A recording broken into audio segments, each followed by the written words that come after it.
Puji Tuhan, saya bersuka cita Tuhan beri kesempatan untuk boleh melayani di Jemaat Lembang. Rasanya sudah cukup lama ya, mungkin tempat ibadah ini baru pertama saya melayani di tempat ini. Terima kasih buat Bapak Gembala yang memberi kesempatan, Pak Jajang.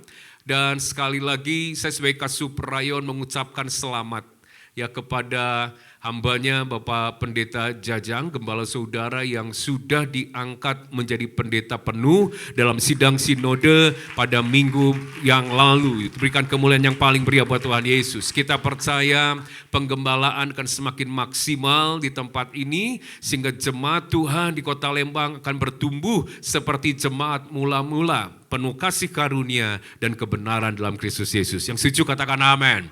Baik, pesannya adalah satu kata, yaitu bertahan. Nah Bapak Ibu, apapun keadaan yang sedang kau hadapi, musim yang sulit, pergumulan yang berat, tekanan yang sangat dahsyat, pesan bagi hari ini, bagi setiap kita, bertahan.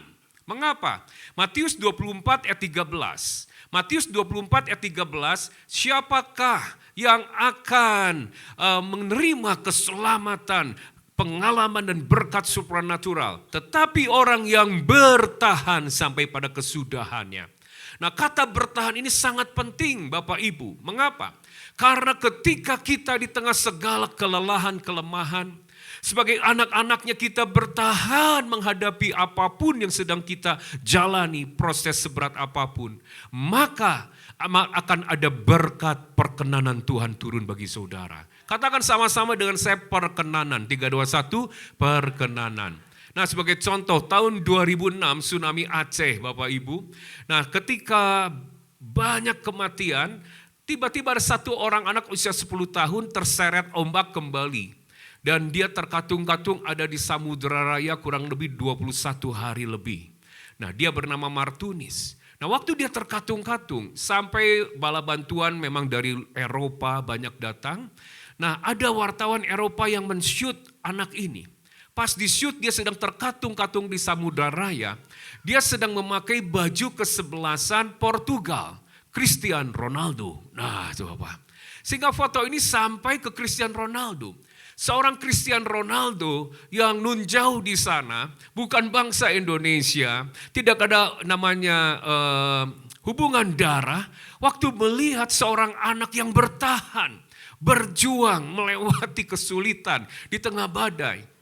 Tapi pas waktu dia berjuang, sedang mengenakan kaos kesebelasan yang dia pakai Portugal, tersentuhlah hati seorang Cristiano Ronaldo. Maka anak ini diangkat jadi anaknya. Dia datang dan diberi 500 juta rupiah. Wow Bapak Ibu. Dan disekolahkan di tempat waktu Ronaldo kecil, dia di klub sepak bola Bapak Ibu. Kalau kita renungkan, seorang anak ini dapat perkenanan dari seorang Ronaldo. Karena tersentuhnya hati seorang Ronaldo yang melihat perjuangan dia bertahan. Bapa di surga lebih dari seorang Cristiano Ronaldo. Ketika dia melihat Anda terkatung-katung melewati proses kesulitan. Dan Anda kenakan jubah kesebelasan surgawi, yaitu firman Tuhan. Anda artinya tetap memberi respon benar seperti firman. Anda tetap bersikap benar di tengah kesulitan. Anda tetap berkata benar walaupun dicaci maki. Anda tetap bertingkah laku benar ketika bisnis di dalam kesulitan dan ada cara-cara kecurangan. Anda tetap memilih, tetap mengenakan jubah kebenaran. Saya percaya Bapa di surga akan berkenan. Perkenanan Tuhan akan dicurahkan dalam hidup saudara. Tinggal nunggu kairos. Oleh karena itu bertahanlah untuk bersikap benar, memberi respon benar, berkata benar, mengucap syukurlah. Haleluya. Tepuk tangan yang paling meriah buat Tuhan Yesus. Berkat kedua kalau kita bertahan adalah munculnya kualitas. Sekali lagi kualitas. Nah Bapak Ibu, penyertaan Tuhan dalam orang Kristen bukan untuk mempermudah jalan orang itu, tapi memperindah hidup orang itu. Suatu kualitas akan muncul dalam diri kita justru ketika kita mengalami tekanan. Contoh, satu jenis kaca yaitu kaca temper yang biasa dipakai Bapak Ibu, sekarang ada banyak jembatan gantung bawahnya kaca.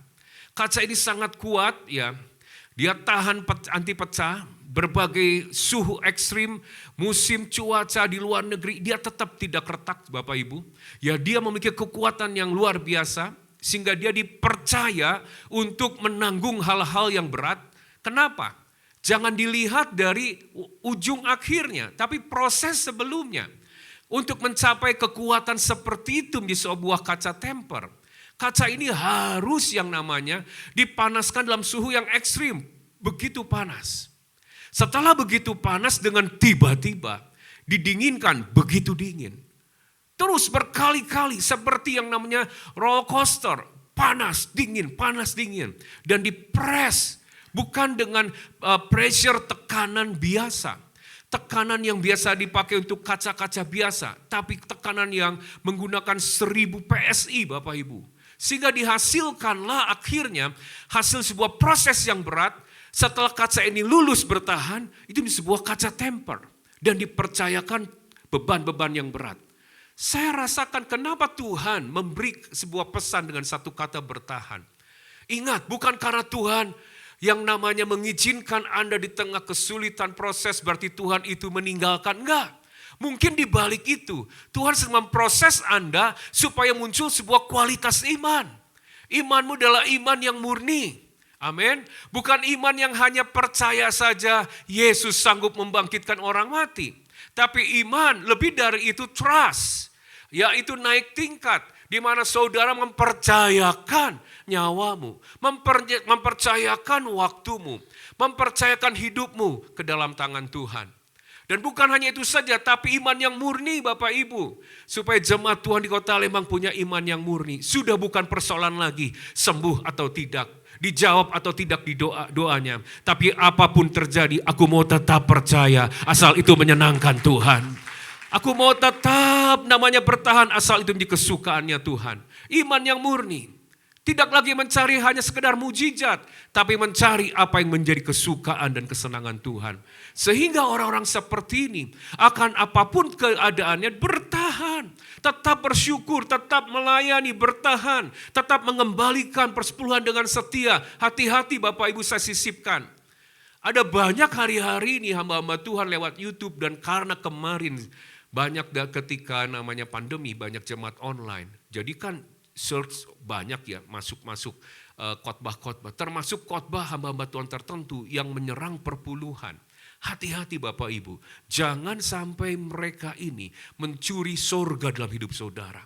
Sesuatu yang sudah kita ditanamkan oleh Bapak-Bapak rohani kita.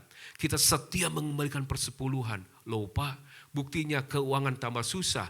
Persepuluhan bukan untuk membuat Anda yang namanya keuangan tambah mudah. Persepuluhan adalah sebagai penyembahan kita. Sebagai pengabdian kita kepada Tuhan. Jadi pesannya, sesulit apapun keadaannya, tetap bertahan, setialah mengembalikan persepuluhan. Tepuk tangan yang paling meriah buat Tuhan Yesus Bapak Ibu. Kenapa? Akan muncul kualitas. Karena jemaat di sini, gereja di sini sedang dipercayakan hal-hal yang akan lebih besar di depan. Tanggung jawab yang lebih besar, tugas yang lebih berat. Oleh karena itu, kalau Anda sedang didewasakan di tengah proses, bukan berarti, ingat, Tuhan gak menyertai. Jangan konotasikan penyertaan Tuhan lewat kemewahan. Orang itu diberkati loh, kenapa? Ya, mobilnya kemarin ini hanya mobil lama, sekarang mobil baru. Tetangga sebelah juga, dulu TV-nya kecil, sekarang TV-nya segede pintu rumah kita loh, diberkati, disertai Tuhan. Jangan saudara coba-coba mengukur penyertaan Tuhan lewat kemewahan materi, kita akan tersesat. Penyertaan Tuhan ada dalam setiap kita, ukur ketika orang itu berubah hidupnya. Karakternya bertumbuh dewasa dan dia punya daya tahan. Kuat, tidak mudah menyerah, tidak mudah mengomel, tidak mudah yang namanya udah gak ada Tuhan-Tuhanan, gak ada pelayanan, gak ada gereja-gerejaan. Buktinya, usahaku tambah habis. Haleluya. Kekristenan yang berhasil, yang dewasa, walaupun dagingnya habis lenyap, usahanya habis lenyap, dia tetap bertahan setia sampai pada akhirnya. Tepuk tangan yang paling meriah buat Tuhan Yesus. Nah, mari kita lihat belajar beberapa poin sederhana, apa yang akan memampukan kita. Karena untuk bertahan di tengah sesuatu yang sangat berat, bukanlah kekuatan daging kita. Bukanlah kekuatan seorang manusia, oh dia kan Pak Pendeta, gembala kita, Pak Jajang dan Ibu. Pasti lebih kuat dari kita. Oh bukan dari itu. Kekuatan, sumber kekuatan yang kita punya, yang akan membuat orang Kristen bisa bertahan setia sampai pada akhirnya apapun juga, itu datangnya dari luar. Pertama dari kuasa firman Tuhan. Yuk kita akan lihat dulu Ayub pasal 6. Ayub pasal 6 ayat 11 sampai 12. Lihat, Ayub adalah orang yang diperkenalkan Tuhan menjadi orang yang paling saleh. Ayub 1 ayat ke-1. Tetapi orang yang paling saleh ini pun toh mengalami proses yang sangat berat. Tekanan yang sangat dahsyat dan hampir tidak bertahan. Sehingga dia ngomong apa? Baca sama-sama. Apakah kekuatanku sehingga aku sanggup bertahan? Dan apakah masa depanku sehingga aku harus bersabar? Lihat, dia kehilangan semuanya. Ayat 12. Apakah kekuatanku seperti kekuatan batu? Apakah tubuhku dari tembaga? Ayub yang begitu saleh, begitu rohani hidupnya, suatu kali di titik terendah kekuatannya, hilang semangatnya, hilang harapannya. Mungkin ada di antara Bapak Ibu saat ini, engkau seperti Ayub. Dulu kemarin kau setia melayani, kau luar biasa ibadah. Tapi kau mengukur jujur hanya engkau dengan Tuhan yang tahu. Engkau sedang hilang sabar. Kau sedang kehilangan daya tahan. Dan kau berkata, siapa aku ini? Aku gak sanggup, aku gak kuat. Aku bukan batu Tuhan. Aku bukan tembaga sehingga aku bisa bertahan. Tapi luar biasa. Akhirnya Ayub tetap bertahan. Kenapa? Lihat ayat sebelumnya, ayat 10. Yuk baca sama-sama. 3, 2, 1. Itulah hiburan bagiku, bahkan aku akan melompat-lompat kegirangan di waktu.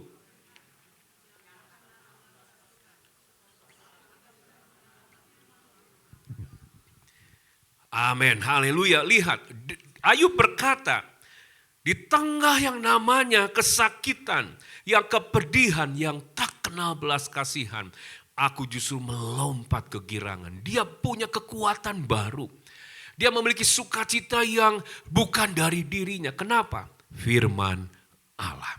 Katakan firman yang Maha Kudus. 3, 2, 1, firman yang Maha Kudus. Bapak Ibu tahu, Alkitab berkata dalam 1 Petrus 1 ayat 23, bahwa firman Allah itu adalah benih yang tidak fana. Katakan sama-sama dengan saya benih. 1, 2, 3, benih. Firman Allah itu benih Bapak Ibu, jangan lupa. Alkitab berkata firman Allah itu apa? Benih. Sekali lagi saya mau tanya, Alkitab berkata firman Allah itu adalah benih. Sekali lagi, Alkitab berkata firman Allah itu adalah benih. Maksudnya apa? Mengapa Tuhan ajarkan, memberi tahu kita, firman itu adalah benih? Supaya kita paham. Ketika saya SMP, ya, di depan toko orang tua saya ada kaki 5 penjual benih-benih tumbuh-tumbuhan. Dan dia simpan dalam kaleng-kaleng bekas. Dia selalu simpan kalau dia mau pulang kampung, dia simpan dititipkan ke toko orang tua kami. Nah saya lagi kecil tuh suka nongkrong dengan ibu penjual benih itu. Dan saya melihat ada satu kaleng itu benih buah, belimbing. Dari beberapa bulan benih itu di dalam kaleng. Terus saya tanya, ibu memang benih ini hidup? Oh ini hidup. Tapi kalau saya hidup kenapa ya? Dia ada di dalam kaleng berbulan-bulan. Ya, terus saya tanya, ibu emang benih ini bisa jadi pohon? Bisa jadi pohon. Bapak ibu saya beli benih belimbing. Ya, kemudian saya tabur tanam di belakang rumah papa saya. Itu usia SMP. Sekarang usia saya jalan 52 tahun. Berarti berapa puluh tahun yang tahu? 40 tahun lah ya, 40 tahun yang lalu. Beberapa bulan lalu pembantu di rumah orang tua saya datang membawa belimbing. Belimbing yang saya tanam masih berbuah sampai sekarang. Dan itu sudah berkali-kali mau dibuang, tetap dia tumbuh lagi. Saya renungkan benih ya, benih loh. Nah saudara, padang gurun Acatama itu di daerah benua Amerika, padang gurun terkering. Karena ratusan tahun tidak pernah ada air di sana. Kemudian 2015 Tiba-tiba padang gurun yang tidak ada tumbuhan sedikit pun berubah menjadi padang bunga-bungaan dengan 216 jenis bunga. Karena tiba-tiba ada hujan ketiup angin dari mana. Orang meneliti kenapa. Tidak heran. Karena ada benih-benih yang sejak ratusan tahun tertanam, tersimpan, terkubur, mati. Seolah-olah. Tapi ketika ada air itu mulai hidup. Benih itu tidak kelihatan. Seperti mati, tapi tunggu waktunya. Itu akan menjadi sesuatu. Itu benih yang fana. Alkitab firman Tuhan, benih yang tidak fana. Apa yang harus kita lakukan? Ketika Anda menghadapi kelemahan, dengar gereja Tuhan. Anda harus memegang janji firman Tuhan. Anda harus perkatakan firman Tuhan. Anda harus renungkan firman Tuhan. Anda harus deklarasikan firman Tuhan. Karena engkau nggak bisa menghadapi badai dan situasi dengan pengalaman di masa lalu. Engkau nggak bisa menghadapi proses-proses kehidupan hanya dengan karunia-karunia yang Tuhan beri dalam pelayan. Aku dulu mengusir setan loh. Oh nggak bisa. Kekuatan kita sebagai anak-anak Tuhan kembali tidak ada lagi hanyalah firman Tuhan. Dan firman yang kita ucapkan, firman yang kita ingat, firman yang kita pegang, firman yang kita cintai, firman yang kita renungkan, itu adalah benih. Waktu Anda lakukan seolah-olah keadaan belum berubah. Tapi ingat, benih yang mati itu pun ketika mulai ditabur, dikuburkan, mulai disiram, suatu kali jadi dan ada buahnya. Apalagi benih firman Tuhan. Hari ini kau ucapkan, ketika engkau menangis gak berdaya, dokter berkata tidak ada harapan. Dan kau berkata seolah kau akan mati. Keuanganmu berkata tidak punya masa depan. Tapi engkau pegang firman Allah di dalam Roma 8 ayat 28 misalnya. Bahwa Tuhan akan turut bekerja. Tuhan izinkan proses yang berat, tapi aku percaya di balik semuanya ini Tuhan turut bekerja. Dan endingnya datangkan kebaikan. Aku pegang, aku renungkan, aku perkatakan. Aku ingat Mazmur 37, aku katakan bahwa Tuhan menetapkan langkah-langkah orang yang hidupnya berkenan padanya. Tuhan, selama ini aku berjuang, aku terus menjaga hidupku selalu berkenan. Badai boleh menghancurkan langkah-langkah rencana masa depanku, tapi Tuhan akan menetapkan kembali untuk kemuliaan nama Tuhan. Itu benih. Anda tanam, Anda ucapkan, renungkan, belum kelihatan apa-apa. Tetapi suatu kali itu akan menjadikan, mengubah segala sesuatu, mendatangkan mujizat yang luar biasa. Tepuk tangan yang paling meriah buat Tuhan Yesus, haleluya. Itu sumber kekuatan kita firman Tuhan. Jadi kembali jemaat Tuhan, jangan hanya menjadi jemaat yang suka nonton YouTube doang, gak pernah baca Alkitab.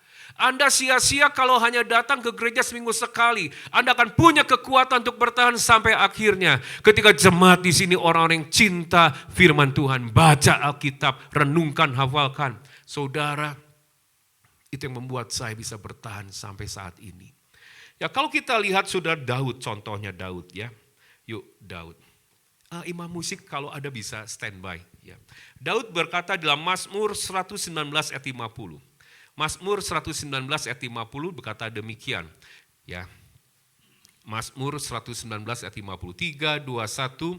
Inilah penghiburanku dan dalam sengsaraku. Apa? Janjimu menghidupkan aku. Amin. Penghiburan dalam sengsaraku, janji Tuhan. Itulah yang menghidupkan aku. Ayat 71, baca sama-sama. Sampai Daud itu dia ngalami. Yang membuat aku hidup. Seperti Ayub melompat-lompat di tengah yang namanya tadi penyiksaan yang tidak ada belas kasihannya. Membuat dia kuat melompat. Daud sampai berkata di tengah sengsaraku. Firman itu yang menghidupkan aku. Saking bergantungnya Daud kepada yang namanya firman Tuhan. Daud ngomong apa ayat 71? Ayat 71, yuk baca sama-sama. 3, 2, 1. Bahwa aku tertindas itu baik bagiku. Supaya aku belajar ketetapan. Daud ngomong apa? Ketika aku diproses. Ketika aku di tengah tekanan yang berat, itu baik. Ini waktunya untuk aku belajar firman Tuhan. Amin. Satu pujian minta lagi. Ku renungkan firman-Mu Siang dan malam ku pegang perintah-Mu dan ku lakukan. Engkau tahu ya Tuhan, tujuan hidupku hanyalah untuk menyenangkan hati-Mu. Ini yang saya lakukan. Saya tidak tahu apa Jajang seperti saya ya, menjelang masuk usia 50, kalau sering bangun tidur malam dan pingin ke belakang untuk pipis. Halo, Bapak Ibu ada yang mengalami gitu? Ya, pingin ke belakang pipis. Setiap saya bangun dan mau pipis, apa yang saya lakukan? Saya nggak langsung bangun dan langsung ke toilet. Saya duduk dan selalu saya menghafal ayat firman Tuhan. Saya biasakan. Pak Jajang lebih senior. Saya sudah diizinkan Tuhan melayani 20 tahun lebih hamba Tuhan. Pak Jajang lebih senior. Tapi saudara, apakah karena pengalaman saya kuat? Enggak.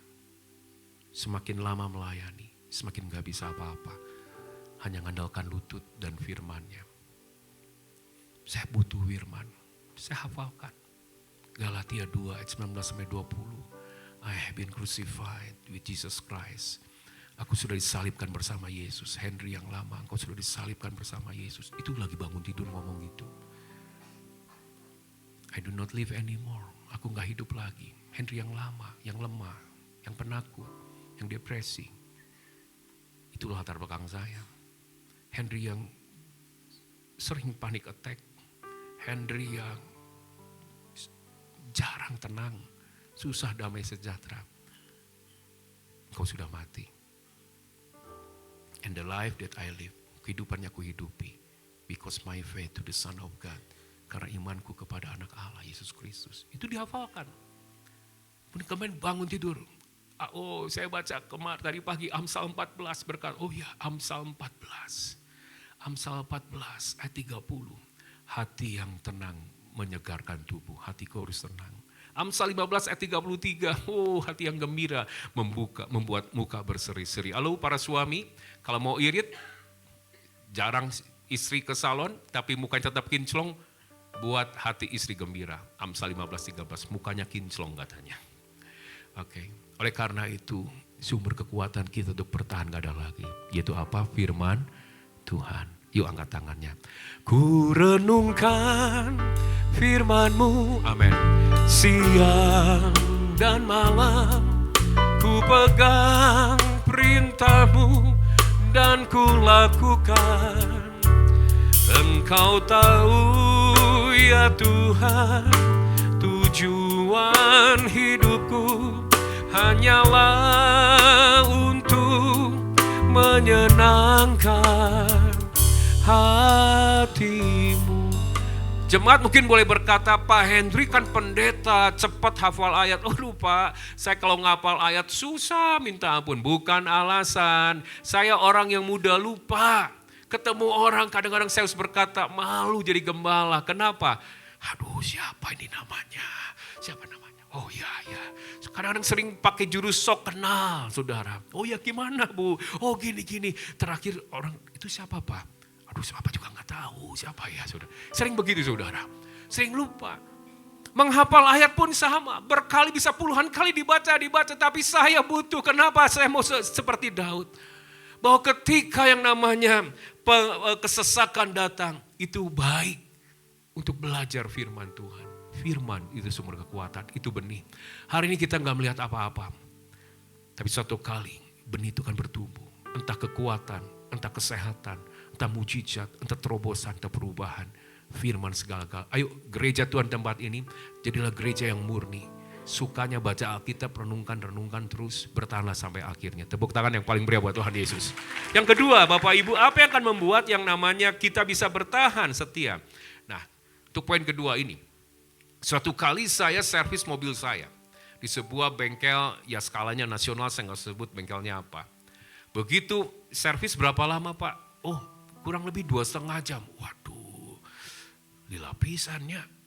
Ya udahlah saya tunggu. Oh Pak jangan khawatir, ada ruang tunggu, waiting room. Wah saya lihat, Masuk waiting roomnya, keren loh Bapak Ibu. Ber-AC, terus ada televisi dengan berbagai siaran. Wih. Terus ada kopi, ada teh, ada kue. Saya tanya, ini gratis Pak semuanya. Bengkel ini memberikan semua fasilitas dalam waiting room, ruang tunggu, supaya customernya kuat, sabar, menunggu sampai mobilnya selesai diperbaiki. Oh, walaupun pendeta Bapak Ibu Saudara, sejam masih kuat. 2 jam, haleluya. 2,5 jam mulai bulak-balik sambil bahasa roh, mulai lihat Bapak Ibu lihat ini. Waduh ini padat banget. 3 jam gak tahan Bapak Ibu. Waiting room yang dibuat oleh bengkel gak bisa menahan, membuat saya sabar bertahan nunggu proses selesai. Saya keluar, saya datangi customer service. Loh kok lama banget ya, ini udah 2,5 jam saya ada acara nih. Oh bla bla bla, oh bla bla bla, oh bla bla bla, oh bla bla bla, oh bla bla bla. Oh maaf Pak sebentar lagi, bolak-balik. Waktu saya mendapatkan ini Bapak Ibu, Roh Kudus bukakan ini ketika di tengah proses dalam kehidupan. Kok prosesnya gak selesai sih ya? Berat banget Tuhan. Seperti Ayub kau berkata, memang aku batu, memang aku tembak, aku gak tahan Tuhan. Oh haleluya, Tuhan di sorga supaya membuat anak-anak ini bisa bertahan di tengah dapur api sekalipun. Dia memberikan waiting room. Dan waiting room dari Tuhan adalah hadirat Tuhan. Gereja dan jemaat di sini, jemaat Tuhan, dengar baik-baik. Kesukaan dan habitatmu, engkau harus hadirat Tuhan. Harus menjadi hadirat Tuhan. Itu DNA kita, hadirat Tuhan. Otak besar, boleh. Otot kayak Rambo, silahkan fitness setiap hari. Jalan luar biasa petantang petenteng, silakan juga kalau itu stylenya. Tapi ingat kekuatanmu bukan dari situ. Kekuatan umat Tuhan di sini bukan karena engkau baik. Kekuatan umat Tuhan di sini bukan karena engkau memang orang-orang rohaniawan. Bukan. Kekuatan kita hanya satu karena kita tinggal dalam hadiratnya. Yang mengerti katakan amin.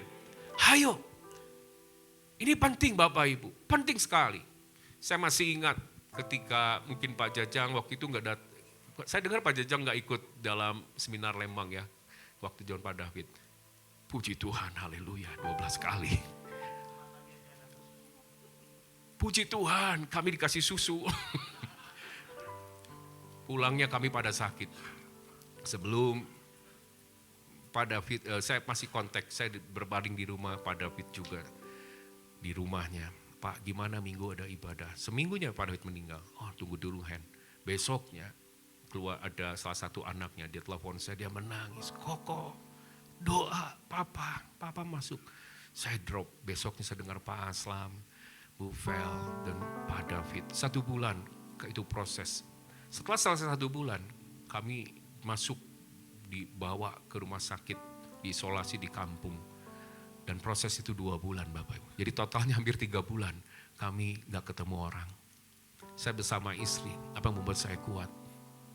Cuma satu, saya minta izin di ruang isolasi manapun, saya bawa gitar. Pagi-pagi kami nyanyi, nyembah. Seperti Daud Bapak Ibu. Kenapa Daud kuat? Karena dia sukanya muji-muji nyembah Tuhan. Bapak Ibu ini pesan benar. Kalau engkau gak kuat, nyanyi aja. Kalau gak bisa nyanyi gak apa-apa. Suruh Paniko nyanyi style musik. Paniko nyanyi ya style musik, kamu ikut nyembah. Gak apa-apa. Mari Hasan itu siapa? Boleh. Kenapa? Kalau nyanyi gak hafal kata-kata. Nyanyi kalau nyanyi falas, gak apa-apa. Ya, suruh Mas Rian aja nyanyi rekam kita ikutan, gak apa-apa. Yang penting kita nyembah Tuhan. Hadirat Tuhan. Itu pujian penyembahan. Kunci membuat kita akan kuat. Dan kita harus belajar loh. Kita harus bertobat loh. Katakan kiri kanan, kita harus tobat loh. Ngomong dulu tuh. Kita harus tobat loh. Nah sekarang tanya, tobat dari apa sih Pak Henry? Tobat dari apa? Ini yang kita salah. Kenapa kita banyak gak tinggal dalam hadirat Tuhan? Kenapa banyak orang Kristen sulit masuk hadirat Tuhan? Karena kita kurang menghargai hadirat Tuhan. Dari mana Pak Hendy kami kurang menghargai hadirat Tuhan? Yuk kita lihat ayatnya. Mazmur 34 ayat ke-8. Kecaplah dan lihatlah. Ya. Betapa, baca sama-sama yuk, kecaplah dan lihatlah betapa baiknya Tuhan itu. Berbahagialah orang yang berlindung padanya, berlindung pada hadiratnya. Perhatikan, kalau Anda bisa mengecap Tuhan, Anda akan bisa melihat kebaikannya. Jemaat Tuhan, kalau Anda ingin melihat kebaikan Tuhan dalam keuanganmu, Anda ingin melihat kebaikan Tuhan dalam kehidupan dan keluargamu, Anda akan melihat mujizat dan kebaikan Tuhan, pertolongan Tuhan di dalam proses hidupmu. Anda harus bisa mengecap Tuhan. Ikuti saya, kata mengecap ini dalam bahasa aslinya adalah seperti orang sedang menyeruput kopi. Siapa di sini pecinta kopi? Jujur, ngaku, angkat tangan saudara. Oh enggak banyak ya? Oh padahal di Lembang dingin loh. Saya Pak Jajang sebelum ke sini, saya makan ulen di sana, pingin sejuk dingin, minum kopi. Saya pecinta kopi. Bagaimana cara kita minum kopi Bapak Ibu? Kalau saya minum kopi ya secangkir kopi, hanya secangkir. Di pagi hari sambil baca Alkitab di depan kebun. Seruput sebentar saya nikmati. Oh ini Aceh Gayo. Nah. Saya seruput lagi. Oh ini Toraja nih. Nah. Jadi saya ini tahu bijinya nih dari mana. Oh ini dari Pontang nih. Arabica. Saudara 15 menit baru selesai. Dinikmati pelan-pelan. Kalau minum air putih saudara, apalagi habis dikejar anjing, 2 detik habis. Anda dalam hadiratnya, Anda waktu ibadah seperti ini memuji menyembah. Anda waktu doa saat terus setiap pagi. Anda seperti minum air putihkah perlakukan hadirat Tuhan? Atau Anda mau berlama-lama menikmati, seperti menikmati kopi. Itu mendasar. Bukan soal suara fales, nggak apa-apa asal hatinya jangan fales saudara. Betul, suara fales itu banyak saudara. Memang yang masuk surga itu suara-suara yang bagus belum tentu. Yang masuk surga itu yang hatinya nggak fales. Amin. Saudara dengar baik-baik. Nggak apa-apa yang namanya suaranya fales. Tapi Anda punya sikap hati yang nggak fales. Anda mau berlama-lama dalam hadirat Tuhan. Aku mau Engkau Tuhan. Saya senang pemandangan. Kalau naik mobil kecepatan 100 km per jam. Beberapa detik saya lihat gunung lewat hilang. Kalau saya turun kecepatan naik sepeda. Kecepatan 30 km per jam pagi hari. Lebih lama menikmati sawah. Terima kasih Tuhan. Tapi kalau saya berjalan kaki olahraga, saya bisa berhenti sejenak. Dan di jalur yang sama yang saya lewati lewat mobil, lewat sepeda, di jalur yang sama saya berjalan, saya bisa berhenti dan menemukan apa yang tidak ditemukan waktu saya naik sepeda dan naik mobil. Sebuah bunga kecil di pojok jalan. Saya bisa berhenti menikmati sejenak. Kalau Anda hari mau bertobat, mau berlama-lama dalam hadirat Tuhan, yang di sumber kekuatan, menikmati Tuhan. Apa yang selama ini pewahyuan, pengurapan, berkat yang tidak bisa Anda lihat. Karena selama ini Anda selalu terburu-buru dalam hadirat Tuhan. Di dalam membaca Alkitab, dalam saat teduh, di dalam ibadah, kapan selesai. Pak ini ada perjamuan kudus Pak, jam 9 ini harus sudah ada janji Pak. Ini Lembang Su, siapa lagi saudara? Lembang Su, betul ya? Ada ya? Mama mau ke Lembang Su kita berdua. Oke, Bapak Ibu. Banyak orang kan buru-buru. Tapi sikap hati yang menghormati Tuhan. Tuhan, aku mau tenang, sabar. Anda kebayang, Anda ngobrol di ruangan sama Pak Jokowi. Pak Jokowi sedang ngasih pengarahan misalnya. Anda lihat jam lagi, Anda lihat jam lagi, Anda lihat jam lagi. Besok tuh tanda itu, orang itu jangan diundang lagi. Tangkap saudara. Kalau kerjaanmu lihat jam lagi, Tuhan gak pernah nandai sama malaikat. Malaikat orang kayak gini jangan disuruh masuk. Enggak, justru pintu terbuka Tuhan sabar. Sampai kita memahami, kita butuh Tuhan. Kita harus nikmati Tuhan. Amin. Kita belajar ya. Kita mau mencari, merindukan Tuhan. Karena hadirat Tuhanlah sumber kekuatan kita. Amin. Saya gak perpanjang, jadi ada 2 hal yang selalu menjadi basic bagi jemaat Tuhan. Membuat Anda bisa bertahan dan kuat. Yaitu firman-Nya dan hadirat-Nya. Amin. Yuk kita bangkit berdiri bersama-sama. Apapun keadaanmu, Tuhan mengasihimu. Karena engkau sudah dibeli oleh darah yang mahal. Renungkan kasih-Nya. Tapi satu hal pesannya, bertahan yuk. Bertahan Anda tetap bersikap dewasa. Bertahan untuk tetap melayani, mengasihi, bersyukur sama Tuhan. Respon yang benar. Dan sumber kekuatan kita bertahan adalah benih firman dan hadirat-Nya. Saat ku masuk ke hadirat-Mu, bawa persembahan ke tempat kudus-Mu.